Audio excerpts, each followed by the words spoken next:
Welcome to another live stream installment of the 2020-2021 In-Print Margaret Root Brown reading series. Tonight, we are thrilled and honored to feature the brilliant author Viet Thanh Nguyen with his remarkable new novel, The Committed. Viet was last with us for a memorable night in November 2017. We wish this were in person again. Alas. In the meantime, tonight, we are happy to bring you Viet and interviewer Sarah Choi via the In-Print Virtual Studio and are grateful that you are with us.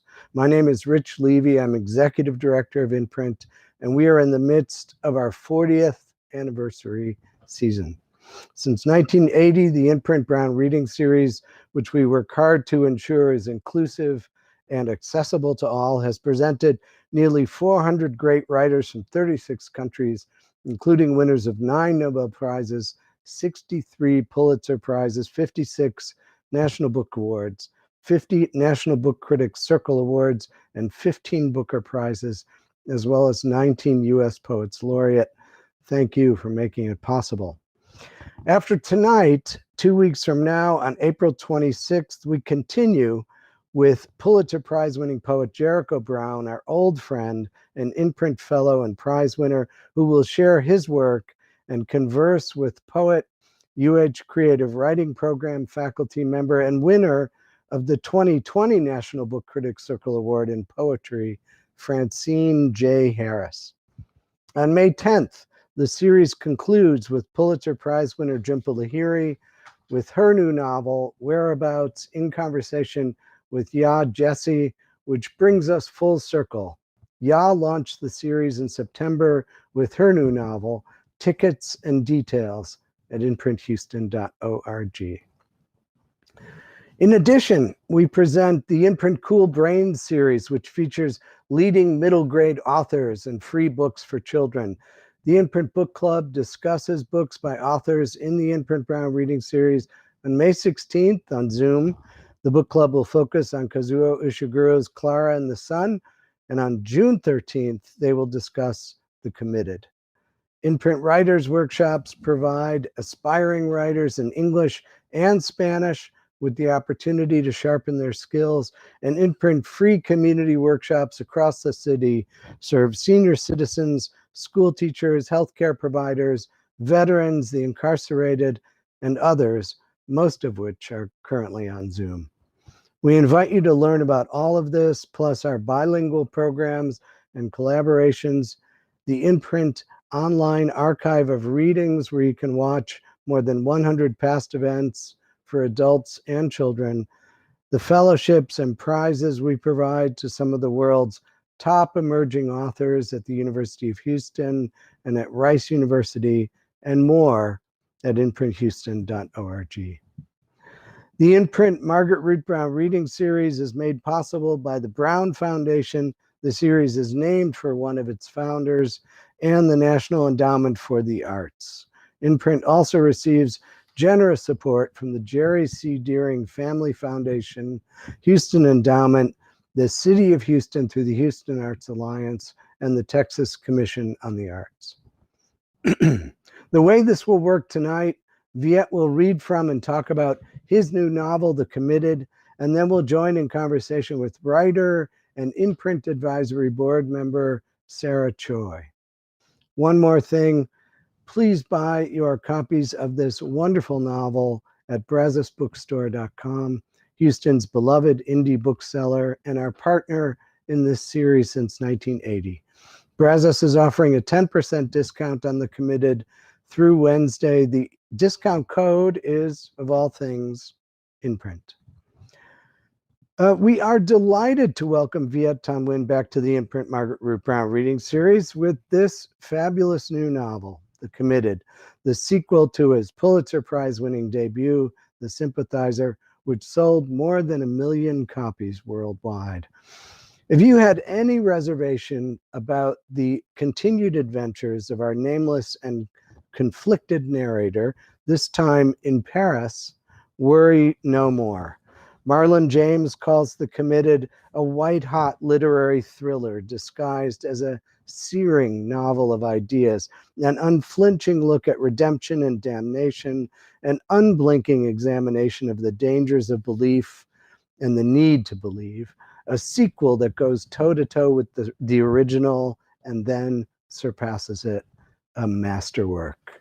Claire Massou describes it as furious and exhilarating and predicts that, like Ellison's Invisible Man, these novels will surely become classics. Ocean Vuong writes that The Committed poses questions central to Vietnamese everywhere and to our very species. How do we live in the wake of seismic loss and betrayal? And perhaps even more critically, how do we laugh?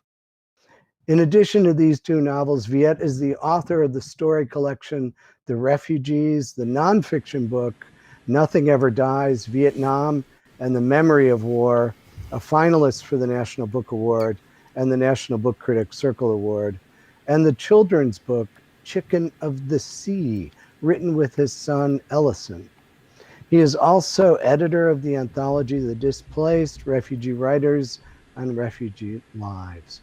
Please welcome Viet Thanh Nguyen. Hello, Viet. Hey, Rich. Wonderful. Thanks so much for that introduction. Yeah, Absolutely. it's such a pleasure to be back here, and I can't believe it's been almost 3.5 years since I was last in Houston. It doesn't feel that way, and I had such a great time the last time. So one of these days I'll come back to Houston in person to sample the third best Vietnamese American cuisine in the United States. Our treat. All right. Thanks so much. I'm sure there's a lot. Turn it over. Thank you. Yeah, I'm What's sure there's that? a lot of I'm sure there's a lot of offended Vietnamese Americans out there in the audience right now saying third best Vietnamese American cuisine. What are you talking about? Well, I'm from California. The best is either Little Saigon in Orange County or San Jose, my hometown. I won't say which because that'll just initiate another war somewhere in California. But anyway, I still enjoyed the Houston Vietnamese food. I'll be back. Good. Hey, We everybody can't out there. Yeah. Take care. Everybody out there, thanks so much for joining us in this virtual world. I'm coming to you from my basement in Pasadena. I have spent much more time here than I would ever have liked to do.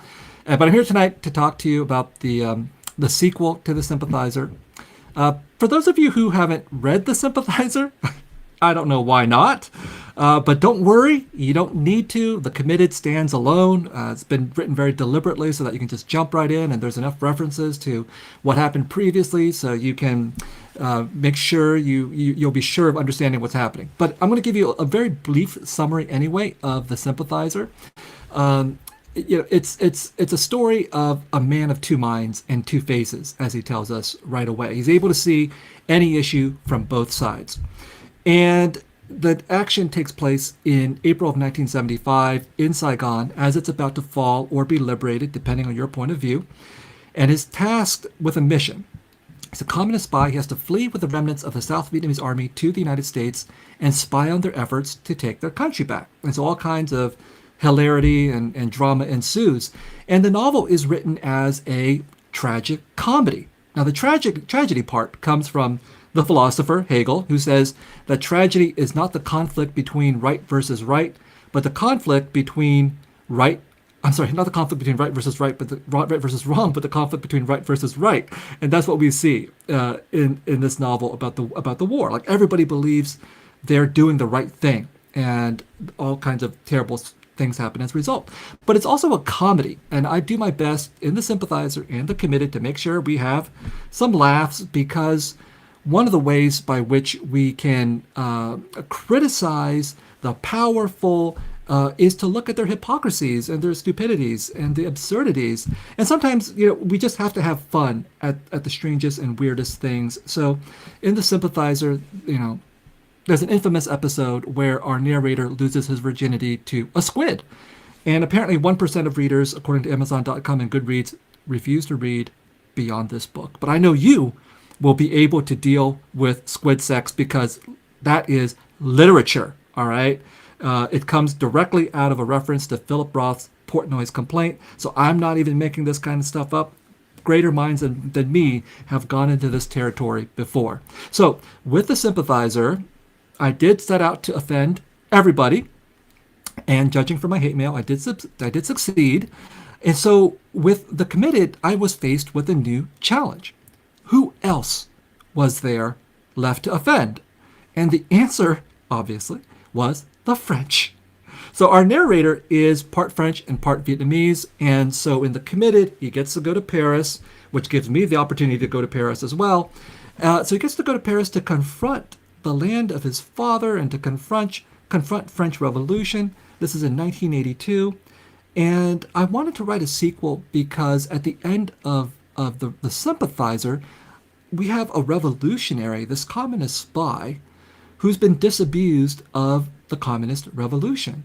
So he's a revolutionary in search of a revolution. He hasn't given up on revolution in general, just on this specific communist revolution. So I wanted to see what that looked like for a revolutionary who had to rebuild himself. And also what the novel takes on is the question of his manhood, his masculinity. Because in writing The Sympathizer, I wanted to construct a bad James Bond. He's an alcoholic, he's a womanizer, he has a lot of fun looking at women, talking with women, courting women. And I realized halfway through the book that I was having way too much fun writing from his perspective, and that this was a problem.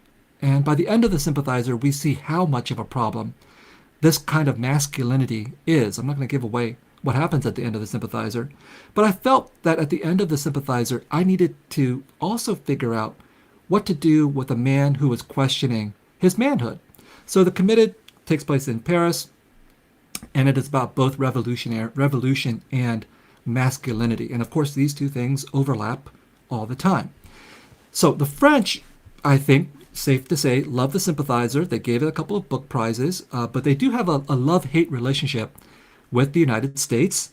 And I do wonder how they're going to react, because if you're paying attention to what's happening in France today, they're having all kinds of crises and controversies over questions of race and gender and identity, and they're blaming Americans for these crises because they're saying Americans have exported our ideas about feminism, about multiculturalism, and so on to France, and it's affecting and infecting the French, which is honestly complete foie gras, okay? Because the French themselves have a tradition of asking exactly these kinds of questions, and The Committed as a novel refers to the fact that there have been very important black thinkers who are either colonized or who are French who have taken on these questions of racial identity and its relationship to things like democracy and equality and fraternity, all these noble ideals that the French put forth. And so these two novels, The Sympathizer and The Committed, are really, in one sense, my attempt to interrogate these two very different models, American multicultural democracy versus French universalism. And, I'm not going to give away too much by saying that neither model can really succeed, as noble and beautiful as they are, without addressing the fundamental sins of both countries. And I'm talking about slavery, colonization, genocide, these kinds of things that neither the French nor the Americans, for the most part, really know what to do with. And you cannot have a society that can live up to its democratic ideals if it doesn't address the most fundamental contradictions to its ideals. And all of this gets brought up in the Committed through the plot of a thriller. So, how does he get to Paris? Well, this novel picks up exactly where the Sympathizer leaves. At the end of the Sympathizer, he flees Vietnam on a refugee boat, and this is where the Committed begins. I just want to read you a couple of pages from the very end of the prologue at the beginning of the book on this refugee boat. We, the unwanted, wanted so much. We wanted food, water, and parasols, although umbrellas would be fine. We wanted clean clothes, baths, and toilets, even of the squatting kind, since squatting on land was safer and less embarrassing than clinging to the bulwark of a rolling boat with one's posterior hanging over the edge. We wanted rain, clouds, and dolphins. We wanted it to be cooler during the hot day and warmer during the freezing night. We wanted an estimated time of arrival. We wanted not to be dead on arrival. We wanted to be rescued from being barbecued by the unrelenting sun. We wanted television, movies, music, anything with which to pass the time. We wanted love, peace, and justice, except for our enemies, whom we wanted to burn in hell, preferably for eternity. We wanted independence and freedom, except for the communists, who should all be sent to re-education, preferably for life. We wanted benevolent leaders who represented the people, by which we meant us, and not them, whoever they were. We wanted to live in a society of equality, although if we had to settle for owning more than our neighbor, that would be fine. We wanted a revolution that would overturn the revolution we had just lived through. In sum, we wanted to want for nothing. What we most certainly did not want was a storm, and yet that was what we got on the seventh day. The faithful once more cried out, "God, help us." The non-faithful cried out, "God, you bastard." Faithful or unfaithful, there was no way to avoid the storm, dominating the horizon and surging closer and closer. Whipped into a frenzy, the wind gained momentum, and as the waves grew, our ark gained speed and altitude. Lightning illuminated the dark furrows of the storm clouds, and thunder overwhelmed our collective groan. A torrent of rain exploded on us, and as the waves propelled our vessel ever higher, the faithful prayed, and the unfaithful cursed, but both wept. Then our ark reached its peak and, for an eternal moment, perched on the snow-capped crest of a watery precipice. Looking down on that deep, wine-colored valley awaiting us, we were certain of two things. The first was that we were absolutely going to die, and the second was that we would almost certainly live. Yes, we were sure of it. We will live. And then we plunged, howling, into the abyss. So that's the beginning of the novel. And why start the novel this way? Well, I mean, obviously it's talking about being on a refugee boat, and that was a very real experience for thousands and thousands of Vietnamese people who fled Vietnam in the 1970s and 1980s. But of course, when I was writing it in the last few years, I was thinking of refugees today, that there are still refugees taking to the sea on boats. And we're living in a time in which there is a great demonization of refugees that's been happening, especially in this country in the last few years. And we were looking at a time period from the last administration of an America that was closing its doors. And the way that the world tried to develop sympathy for refugees like this in the late 1970s was to call the Vietnamese refugees boat people. Now, that term was meant to evoke pity and therefore to provoke the world into doing something about these so-called boat people. And of course, that's exactly what happened. That's why you have Vietnamese Americans in Houston today. But I can't help but feel that a term like the boat people is really derogatory, because it turns these people and refugees like them into objects of pity, thinking of them as desperate and frightened people, which they certainly are, but as nothing else. And this novel, The Committed, is set in France. And one of the things I discovered is that the French, who object to any kind of Anglicism that's brought into the French language, have simply decided to call these people les boat people, which I find to be deeply problematic for multiple kinds of reasons. And what I insist on in this novel is that these are not boat people. They're not just desperate and frightened. They're heroic, because all those thousands of people who took to the seas from Vietnam, they knew that their odds were bad. They knew that the survival rate was low, that thousands of people had died or had gone missing trying to cross that ocean. And that's exactly what's happening today as well. So it's heroic to go to the seas like this, which is why I call the boat an ark in the passage that I just read to you. And we have to remember, in the history of this country, the United States, that Christopher Columbus and the Pilgrims were nothing but boat people. Okay? They were boat people. The Pilgrims were just lucky that when they came to the shores of this so-called New World, that there were no cameras waiting to take pictures of them. Because if there were cameras waiting to take pictures of them, they would be shown as the nasty, smelly, unwashed, unshaven, unkempt lot that they were. But instead we get oil pastels of the heroic pilgrims coming to the so-called New World. So, the New World for our sympathizer in 1982 is Paris. He arrives at Charles de Gaulle Airport, and this airport, as he understands it, was named after Charles de Gaulle, the greatest of great Frenchmen in recent memory, in 1982. Now, Charles de Gaulle was the hero who had liberated France from the Nazis while continuing to enslave the Vietnamese. Now that, our sympathizer thinks, is a contradiction.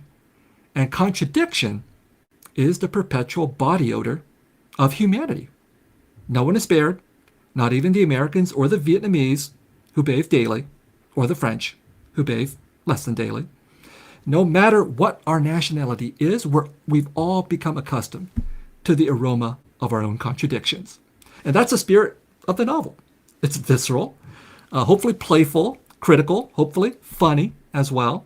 There are two worlds in the novel that he encounters. He comes and he lives with his aunt, who is French and Vietnamese as well, and she's an intellectual. She's an editor for a publishing house, and she hangs out with intellectuals and with the left-wing politicians, all of that. A very elite world, mostly all white. The other world that he encounters is the world of crime. So he and his blood brother Bon find work for a man who's imaginatively named the boss in charge of crime, of drugs, and because he's from South Vietnam as a refugee, the boss is also deeply committed to anti-communism. So I wanted to make sure that I got the details of this world right, so I visited Paris a couple of times, talked to as many French of Vietnamese descent as I could, told them the plot, and they said, well, when I told them about the fact that there were going to be these Vietnamese gangsters, they thought about it for a moment, and they said, well, we don't really do that kind of thing here in France, meaning the French of Vietnamese descent, which is a real surprise to me as a Vietnamese American, because I know that we Vietnamese Americans really do this kind of thing. There are a lot of Vietnamese American gangsters, all right? We're very good at committing crimes. I don't know what happened to the ones who went to France, that they somehow came out different than the ones who went to the United States. But anyway, I wanted to make sure I have an authentic account here. So I went back to the French of Vietnamese descent and I said, okay, what I'm going to do is I'm going to make the boss and his henchmen, the seven dwarfs, ethnic Chinese from Vietnam. And all of the French of Vietnamese descent said, yeah, the Chinese would do this kind of thing. So, problem solved. My narrator, he's been deeply traumatized by the events of the Sympathizer. He makes some bad choices, namely, he's going to choose a life of crime in this book, and here he's going to reflect on this choice that he's made. Was I actually becoming that most horrid of criminals? No, not a drug dealer, which was a matter of bad taste. I mean, was I becoming a capitalist, which was a matter of bad morals, especially as the capitalist, unlike the drug dealer, would never recognize his bad morality, or at least admit to it.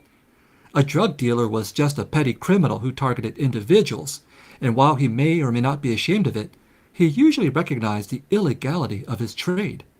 But a capitalist was a legalized criminal who targeted thousands, if not millions, and felt no shame for his plunder. So, I mean, we can look at our own times today. The Sackler family, opioids, as an example of what I'm talking about here. But this is a thriller. This novel is a crime thriller just as much as a Sympathizer was a spy novel. It's a crime thriller about crime and drugs and violence. I've used the spy genre and the crime novel as genres because I think they're very entertaining. I love these genres, but they're also genres that allow writers to talk about the fact that when it comes to crime, individual crimes are really, only interesting, I think, as manifestations of larger social crimes. So this issue of drug dealing, I mean, it's arguable whether it's good or bad, but the larger point is that the French were the original drug dealers. I mean, they financed their empire in Indochina by producing opium and forcing the Indochinese to buy opium. In other words, the original drug runners of this world were the French in their empire and the British in their empire as well. We've forgotten about all of that under the veneer of the romantic French image of colonization. So, the novel, besides being a crime thriller, is also a satire of both right-wing but especially left-wing pretensions. I try to be equal opportunity, bipartisan in my satire, in my offensiveness. Here, the targets are the French left, French intellectuals, French civilization, colonization, universalism, race. The French justified their colonization of a substantial part of the world by calling it a civilizing mission, which justified all kinds of uncivilized behavior on the part of the French. So they dehumanized the colonized peoples that they enslaved, which allowed them, the colonizer, to be the truly inhuman ones in the things that they were doing. All of this comes up in the Committed. Along with, I have to say, a lot of lowbrow humor as well. I'm very proud of the fact that one of the most subtle allusions in my novel that hardly anyone catches is an allusion to that greatest of American cinematic classics, Dumb and Dumber. You have to read the novel and watch the movie to find out what that allusion is. So you have to follow along with the adventures of the Sympathizer. He's mixed race, part French, part Vietnamese, but, as he tells us, 100% bastard. And as his mother tells us, he's not half of anything, but twice of everything. So I hope you enjoy the book. I'm really looking forward to my conversation with Sarah Choi here with you in Houston. All right, let's bring Sarah on. She's coming to us from Asheville, North Carolina. So you guys are spanning the country. Sarah. Hey, Sarah. Hi. Hey, It's Via. all yours, Thank you so guys. much for that. Okay, great. Thanks, Rich. Thank you for that recap. I feel like, well, we could all go home now. We got everything we needed. You did such a great job sort of highlighting the major points of the book and a lot of the things that I wanted to ask you about. But first, welcome back to Houston. Yes, to the third largest Vietnamese community with some of the best food in the country for sure. Let's see. You are now an internationally acclaimed author, a respected voice for not only Vietnamese, but Asian Americans in the United States. And just share with us now, like, what does this new visibility do to your career, to writing this follow-up? And did you always intend to come back to this character and story?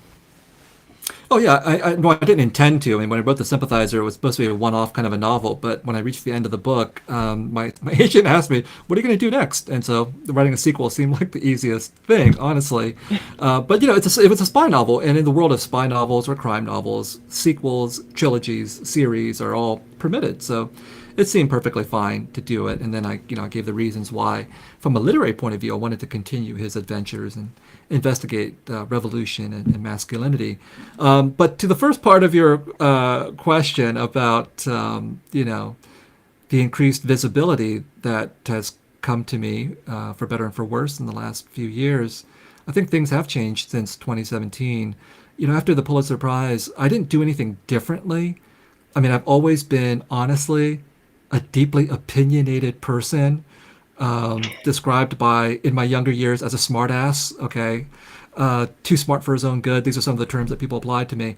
So I've always been deeply opinionated about a lot of things, and in fact, I've been writing op-eds since I was in college. And in college at Berkeley, I was writing op-eds about Miss Saigon and affirmative action. This is about 1991. And now I'm still writing op-eds about Miss Saigon and affirmative action, except for the New York Times. So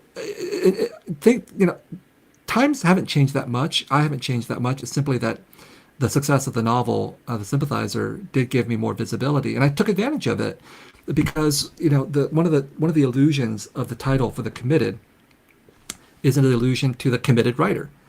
And when I was in college, thinking of becoming a writer and what that meant, the models that I really looked to were models of committed writers, whether we were talking about James Baldwin or Edward Said or Frantz Fanon.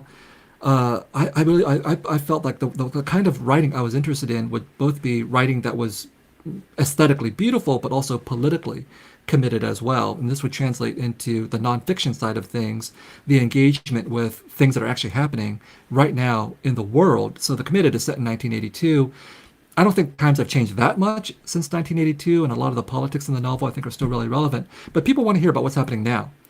So yes, anti-Asian violence, we're living through this moment now. And I felt that everything that I had been trying to do in my entire career, intellectually, and then what I've been trying to do in the last few years as someone writing op-eds, converged at this moment of anti-Asian violence. Because now I could write these things for things like the Washington Post, for example, and point out that what we're experiencing at this moment is in fact deeply historical, that there's nothing new going on with this spike of anti-Asian violence. It's just a repetition of a cycle. And so this is what being committed allowed me to do, is to allow me to talk about something that is urgent, that's important. And, it's not important. I mean, it's not important to me in terms of what it can do for my reputation. It's important because so many of us are affected by this, and I think it's on us, it's on all of us to speak out, either to defend ourselves in the case of Asian Americans, or for those who aren't Asian Americans to think about structural complicity in anti-Asian violence. I assume most people are not going to go out and physically assault Asian people, but American society as a whole is deeply committed to anti-Asian violence, from anti-Asian jokes that are acceptable to thinking about Asians as foreigners, even though they've been here for generations, to not blinking an eye at killing Asians overseas in American wars. To me, this is all a part of the nexus of issues that my fiction and my nonfiction is committed to dealing with. Absolutely. You actually just led into what I wanted to ask next, because the opening line of your prologue reads, "We were the unwanted, the unneeded, and the unseen, invisible to all but ourselves." And I started your book immediately after the murders of 6 Asian women in Atlanta. And I felt like the timing of that was just a really synchronous moment. And also this urgent question of, yes, will we always be invisible? In the United States. You could have never known that your book was going to coincide, the release of your book would coincide with that very visible reckoning and sort of, I guess, new, although it's not new to your point, resistance against racism towards Asian Americans. And, how's that been impacting your book, the way that you're speaking to your book. I mean, again, your themes have always been present, and the history of racism in America has been, since the beginning of time. As soon as the first Asian people stepped on to land here, but right now, in this moment, can you just expand on that a little bit more? What do you see for the future of the U.S.? Yeah. Well, so many of the issues that I deal with are cyclical, right? So, for example, when my short story collection, The Refugees, was published in 2017, people are like, "Oh my God, it's so timely that your book is published now when we're seeing all this attention being paid to refugees." I was like, I started writing this in 1997, so it's not that it's timely. It's just that the problem is like, it's not a problem, but I mean, this issue of refugee people being turned into refugees has been with us for a very long time. And likewise, it's not like I just started writing about anti-Asian violence. I've always been writing about it. It just coincidentally, the book comes out at the same moment that you're describing. But I'll highlight one part of the book that I think picks up on a different aspect of the anti-Asian violence that is parallel from the world of The Committed to what's happening here. And that is, in The Committed, he becomes part of a gang, this ethnic Chinese Vietnamese gang, and they take on the drug trade, and their competitors are an Algerian gang, or a gang of French descended from Algerians. And so there's a lot of violence that goes on between the two gangs, and there's a lot of mutual racism that takes place. The French Algerian gang, has all these anti-Chinese, anti-Asian slurs that they're ready to use, and our narrator, our sympathizer, is so he doesn't even know any Arab people. And so he doesn't even know what to call Arab people if he wants to call them a racist slur. So he has to ask one of the gangsters, like one of the French Algerian gangsters, so tell me how I should insult you. Okay, so we get a whole lesson in these anti-Arab slurs. So I put this into the novel because it seemed to me really crucial to acknowledge that simply because you have two colonized populations, the Vietnamese and the Algerians, who were both colonized by the French, and the French fought successive wars in both of these countries. Simply because you have this shared history doesn't necessarily mean that these two populations will engage with each other in solidarity. Instead, they may turn on each other given their circumstances and fight against each other. And that's what the novel illustrates. But the novel tries to situate this violence between the Vietnamese and the Algerians in the larger context of French colonization. That French colonization and its manifestation in contemporary France is exactly what's pitting these populations against each other and trying to get them not to think about their shared conditions under colonization. So that brings us to the United States, and I think that's what's happening. Sometimes the violence directed against Asians is violence committed by white people. Sometimes the violence committed against Asians is violence committed by other people, including black people. And this has caused all kinds of confusion and tension and resentment between Asian Americans and African Americans. That there are some, both populations, who will point the fingers at each other and say, look, it's black people who are assaulting Asians. And then there are black people who will say, look, it's Asian business owners who've been discriminating against us for a very long time. And that speaks to realities. And these things actually take place. But I think a lot of people have also been trying to say, look, let's think about why it is that these kinds of intra-racial prejudices and racisms, why they might take place. Let's look at the larger history that has put these communities into conflict and tension with each other, and that these tensions and conflicts are inseparable, number one, from anti-black racism here within the United States, and on U.S. wars fought overseas that are, I think, anti-Asian.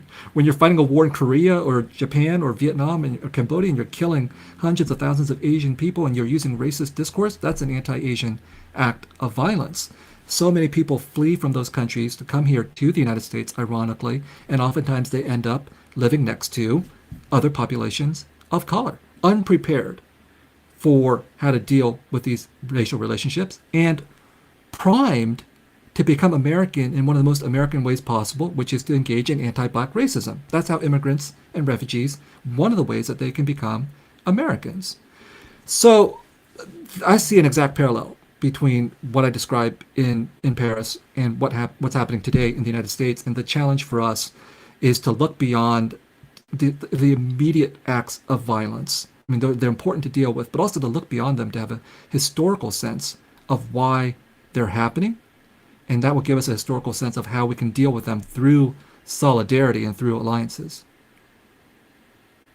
Yeah, amen. I 100% agree. I was feeling that myself as I was reading your book. You know, this idea that in the US, different racial groups, ethnic groups are pitted against each other for a very small piece of pie. And it's a wonderful smoke and mirrors distraction for us, right? To be fighting for this tiny little segment, if you will, and sort of stay oppressed rather than sort of uh, binding together, you know, in solidarity, to your point. I also thought it was interesting you set this book in Paris. Obviously, there are the French colonial roots. But also, you know, when I was speaking to Rich Levy about the Parisian setting, he mentioned that you'd visited Paris often and that you very much enjoyed your time in France. And I too am a Francophile. I studied abroad. I learned to speak French fluently, and I visited several times and always look forward to going back. And it's really interesting. Like, I was wondering if we share this weird trading of colonial settings where, oh, well, let's let go of the American flavor in exchange for the French flavor because it's so much more fun and palatable, you know. And yeah, I was wondering if you could speak to that kind of paradox and the strange comfort that many people of color feel leaving the racism and the colonial mindset that they know for a different version of it.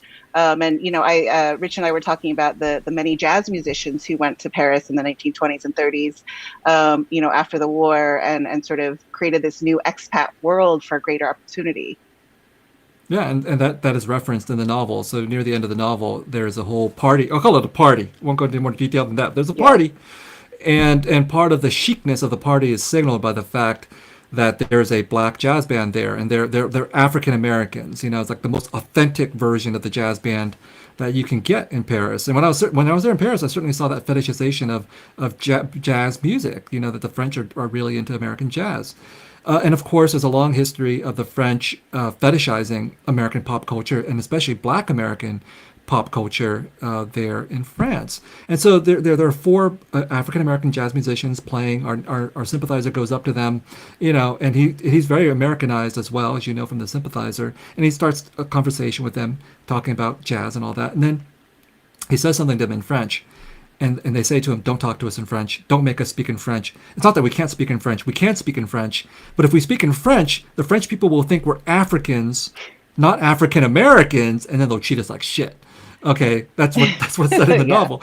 And that's I'm not even making that up. You know, there was an incident in Toni Morrison lore where she was in Paris. She's highly lauded, obviously, the French lover, invited to this French matron's house. She decides to invite her a friend along, and her friend is African, not African American, but African from a former French colony. And her friend says, you know, this may not be a good idea. And in fact, when Morrison brings her friend to this salon or whatever, the French host doesn't know what to do with the African guest because that's not acceptable. You know, that Black American is acceptable. The formerly colonized Black French subject is not acceptable. And so the novel has a lot of fun playing with these, you know, hypocrisies within French culture as well. And of course, you know, I cannot talk about this without saying that I'm mentally colonized. You know, I'm from a former French colony. You know, my dad is 86 years old. He was educated by the French. You know, he still remembers fragments of French songs that he'll sing to me whenever I come home. And you know, I like when I go to France, you know, you can say the stupidest things to me in French, like, where's the toilet? And I'm like, oh, that sounds pretty good. I like that. You know, so I'm totally, you know, colonized. I have to acknowledge that. But psychic colonization is part of what the novel deals with, and it affects those who have been directly colonized and those who haven't. Like a lot of Americans, I think, are psychically colonized by the French. That's why there's a whole attachment to the romantic French image of the Eiffel Tower and baguettes and whatever. So the novel sends that up as well. That's right. You mentioned the contradictions when you were describing your book. I'd love to just dig a little deeper into that, and the French colonial mindset that your characters navigate, and sort of the commentary that along every spot of the socio-political spectrum, from the rich liberal elite, you know, the leftist elite, to the questionable position of the most persecuted and the most colonized of peoples, such as the example given in the book, the Cambodians and communists, what do you want us to take away about the contradictions? You mentioned that yes, these all have inherent contradictions, all of these beliefs, but so what do we do now then? How do we live? Well, I think that we need to recognize the contradictions in the first place. I think a lot of people don't recognize the contradictions, and to me, the contradictions are fundamental. They're not accidental. They're not incidental.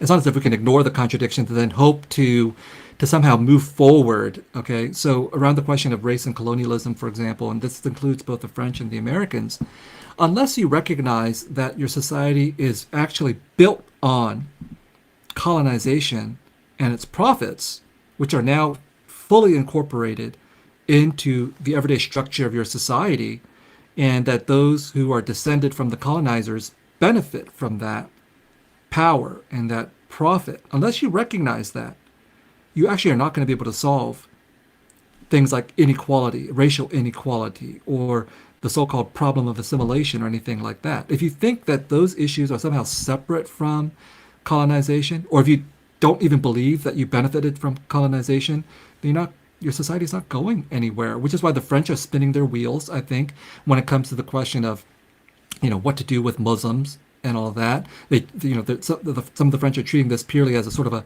a contemporary cultural phenomenon or a religious phenomenon or something, and not seeing how it's an outcome of what the French did in Muslim countries during their period of French colonization. And likewise, I don't think that we as a country, as Americans, are going to be able to deal with things like, the police killing black people, as has happened like today or yesterday, if we don't recognize that this country has been built on slavery and genocide and colonization. I mean, that's the basis of the country. It's not incidental, it's not accidental, it's fundamental.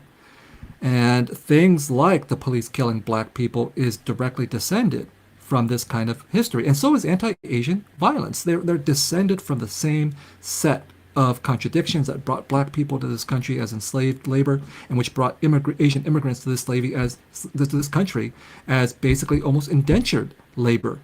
Unless we recognize those contradictions on which the country is built, we're not going to be able to solve these kinds of problems. So I think it's actually a positive thing to recognize the contradictions, as pessimistic as that may sound to people, because if you can't name colonization, if you can't recognize it, you're not going to be able to do anything. That gives me hope that by naming, that we can then address the problem, which is why the problem in The Committed that he's committed to by the end of the book is decolonization. I mean, he gives it a name.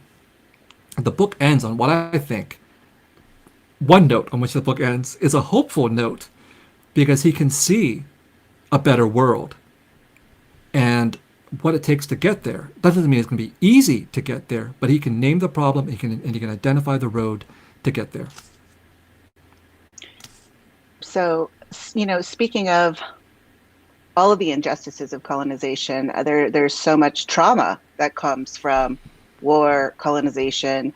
And I thought about this while reading your book, and how the sympathizer, the man of two minds and two faces, is often crying and sobbing throughout the book.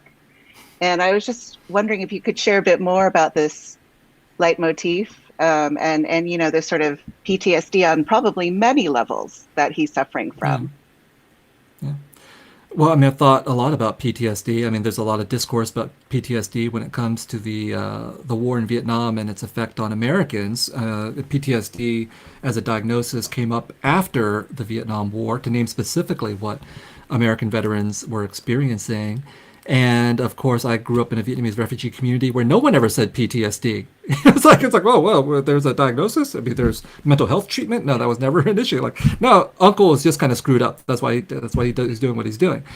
So in this case, in the novel, I wanted to both acknowledge that our narrator, after the events of the first novel, The Sympathizer, has been deeply traumatized. Terrible things happened to him.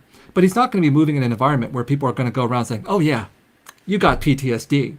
You're undergoing depersonalization. It's like, no, that's not happening. So I had to convey what it felt like for him. And this is a first person narrative. It's a confession. So we are seeing the world only through his eyes. So what would the effects of this trauma be on someone? And part of the effect is for him that he can't control himself emotionally. So he keeps breaking down. He keeps crying at the least provocations or even no provocations. He's a man of two minds, as he's told us in the first novel. In this novel, the two minds, he describes it as they're being held together by a screw, and now the screw is coming loose. And so he himself is coming loose, falling apart at the seams.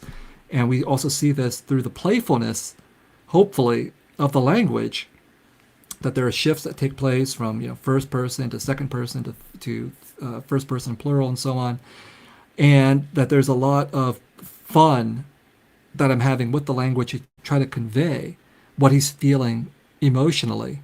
And maybe it's odd to say that I'm having fun writing about someone with PTSD, but unfortunately, at least for me, that's the brutality of being a novelist. I get to subject my characters to all kinds of terrible things and find inventive ways to describe them, which to me are fun, right? It's enjoyable.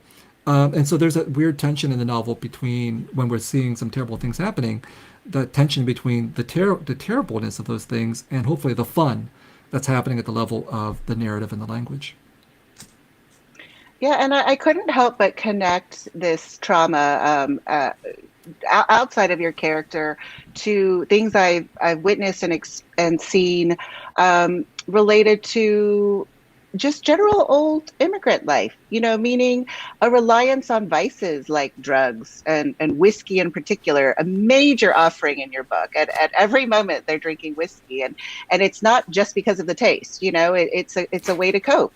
And how, after wars and after, traumatic life shifts, this is a comfort and a way to deal. And to your point, there are no words or no mental health professionals in your community to help with this kind of thing. And I just thought it was really interesting to kind of watch the sympathizer and Bon, his blood brother, kind of demonstrate their need for such visceral comfort and watch their lives shift in Paris, in sort of reaction to seeking comfort in many different ways, including heaven.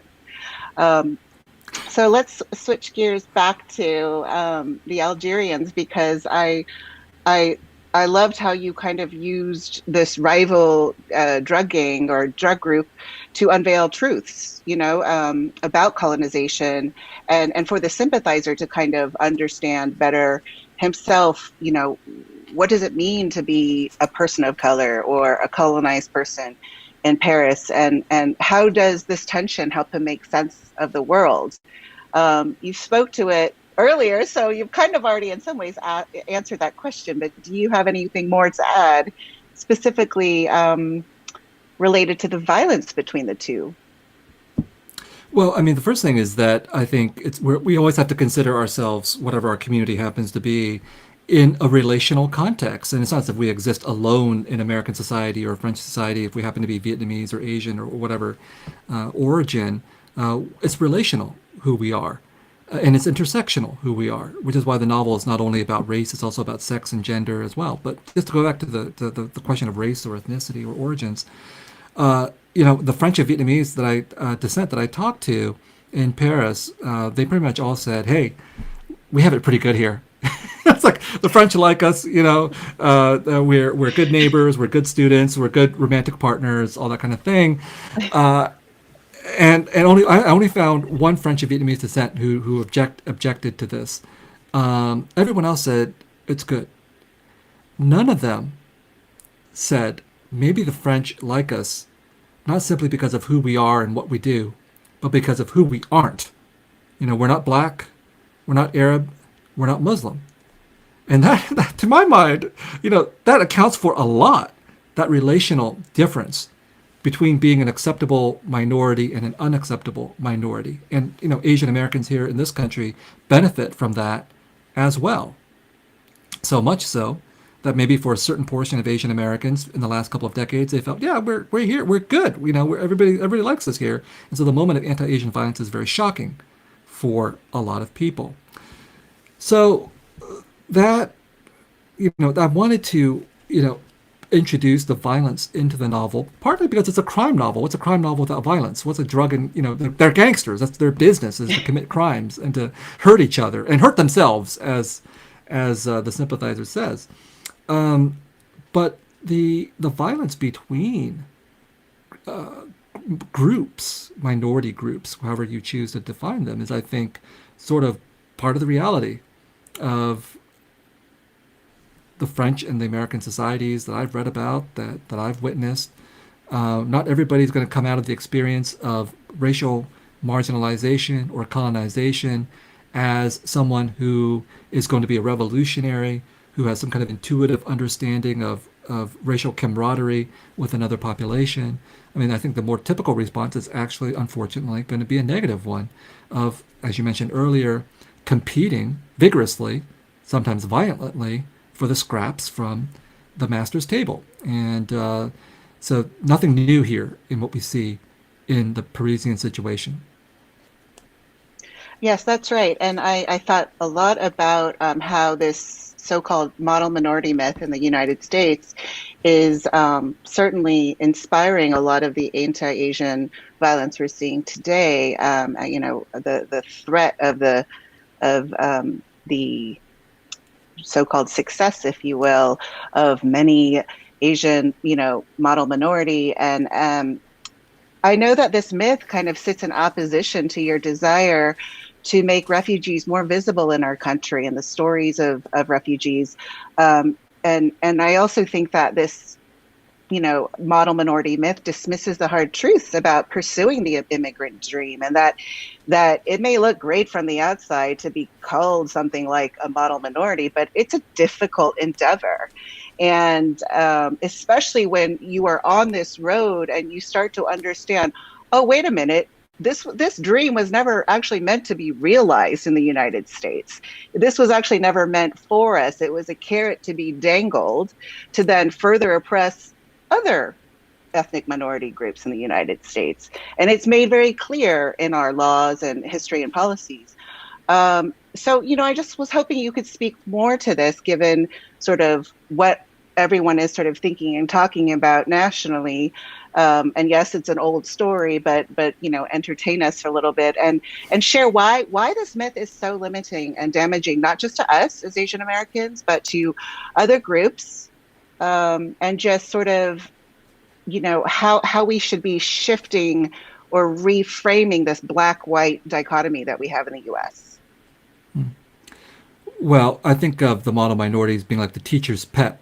No one likes the teacher's pet, but the teacher's pet Yeah. doesn't necessarily want to be called the teacher's pet. They just title put on them. And of course, the teacher who calls someone the teacher's pet is using that person, that student, as a model for the other students. Say, look, you guys are so bad. Take a look at, Viet over here. He does exactly what the teacher tells him to do. And of course, there's going to be resentment against the teacher's pet, and even more so if it seems like the teacher's pet is deliberately sucking up to the teacher. Then that's not necessarily true for Asian Americans in this analogy, but I think that, as you implied, that's part of where the resentment comes from, is this idea that Asian Americans have either concede or accede to the model minority status, or have not spoken out vigorously enough against it, so they accept their alignment with white people in this society. And so, yeah, I mean, it's obvious why the model minority could be used as an image to help Asian American integration in this country, and then conversely to encourage jealousy and resentment on the other side, or those don't be the wrong terms, but a critical approach to Asian Americans who may not be seemingly aware of how they're being manipulated by power, or maybe they are aware and they want to be manipulated by power in that way. Now, the problem for Asian Americans, I think, is that there have been a lot of Asian Americans who have said no to the model minority stereotype. I mean, I think just about every Asian American activist, political leader, artist that I can imagine, that I can think of, is well aware of this stereotype, its limitations. We know how to analyze it. We talk about it all the time. We're always trying to rebut it. It's not our fault that we're not heard. This goes back to the issue of, why aren't Asian Americans speaking out about XYZ issue? We are speaking out about these issues, but we don't own the means of representation for the most part. We don't own the means of production for the most part. We're not allowed to amplify the message. So it's a chicken and egg problem here when it comes to power, that the ones with power are going to silence the ones without, and use them to the advantages of the powerful. And that's how the model minority stereotype is being deployed. Now, Asian Americans, we're at 5.6% of the population. It's a larger proportion than it's ever been. It has given us increased amplification at this point. So we do have more voices that we can call on. We're starting to see some level of response, which is a positive thing, some recognition of what it is that we've been trying to say. But I think without a doubt that we could point to our history and say, look, there's Yuri Kochiyama. She was with Malcolm X. She was one of his close friends. She was holding him when he died. We can point to Grace Lee Boggs. Grace Lee Boggs is one of the major left-wing political theorists of the late 20th century, married to a black man, James Lee Boggs. They were a partnership of philosophical revolution. There's numerous people that we can point to. So it's not our fault that we haven't produced activists.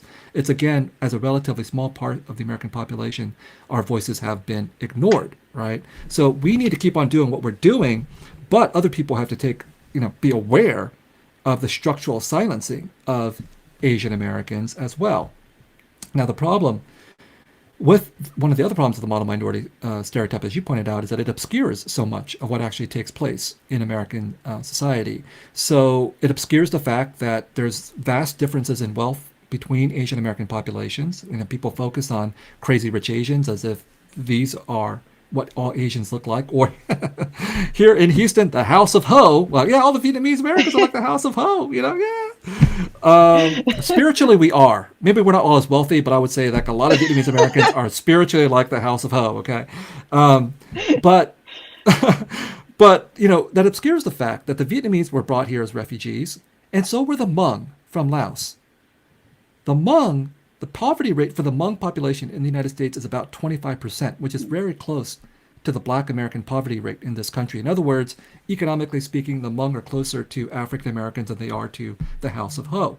But that's totally obscured by the model minority homogenizing stereotype. And this is how we end up in the case of the murder of George Floyd, the trial that's unfolding right now, or will unfold for other cops, that one of the cops who defended and guarded Derek Chauvin was Tu Tao, Hmong American policeman descended from Hmong refugees, brought here by war, war that wiped out like a quarter of the Hmong population that fought with the Americans. Can you imagine that statistic? Most Americans have no clue, number one, that the Hmong fought with the Americans, that there's a country called Laos, that the Hmong sacrificed a quarter of their population to fight with the Americans. And then Tu Tao comes and becomes an American policeman, fulfills the American dream, and what does he do? He guards a white guy murdering a black man in one of the oldest dramas we have in this country.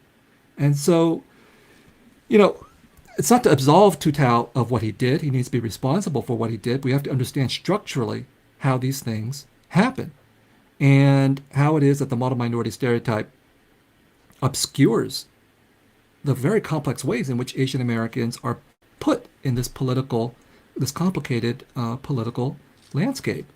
I think we have a very good analytical understanding of the model minority stereotype and how it works. Our problem is getting people to listen to us and to acknowledge that Asian Americans have been saying this for a very, very long time, that our fate lies in solidarity, alliances with other peoples of color and with progressive white people in this country to address the ongoing problems of colonization and its many manifestations in white supremacy, anti-Asian violence, anti-black violence, anti-indigenous violence, and so on and so forth.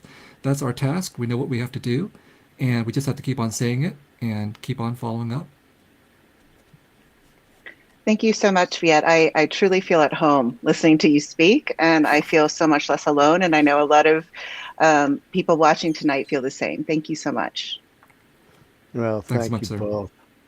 Thank you both for this great conversation. What a joy to have you back again, Viet. Come back to Houston. We miss you, and we hope to treat you to dinner soon. Only if you can get me an invitation to the House of Ho, Rich. We'll work on that. We'll work on that. Oh, well, great. Best of luck with this marvelous book. Thanks so much. It really is great, and it's fun, and it's powerful, and it's full of ideas, but also just a great read. So really, congratulations, and thank you. It was a real pleasure. We'll be back anytime. Sounds great. All right. Thank you, Sarah, for leading a wonderful conversation. Thank you. Thank you, guys. Bye, folks. Bye-bye. Remember, everybody, please buy our copies of The Committed at brazosbookstore.com. Don't forget the discount code INPRINT. We hope you'll be with us for the rest of this year's series.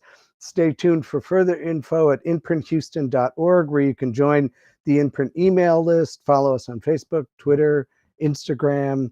At the end of this program, you will receive an email from InPrint with a very brief survey about the reading series. It will take just a few minutes to complete. Thank you for your help with this. We really appreciate it. See you in 2 weeks with poet Jericho Brown. Until then, thanks again. Stay safe. Happy reading and writing. Good night.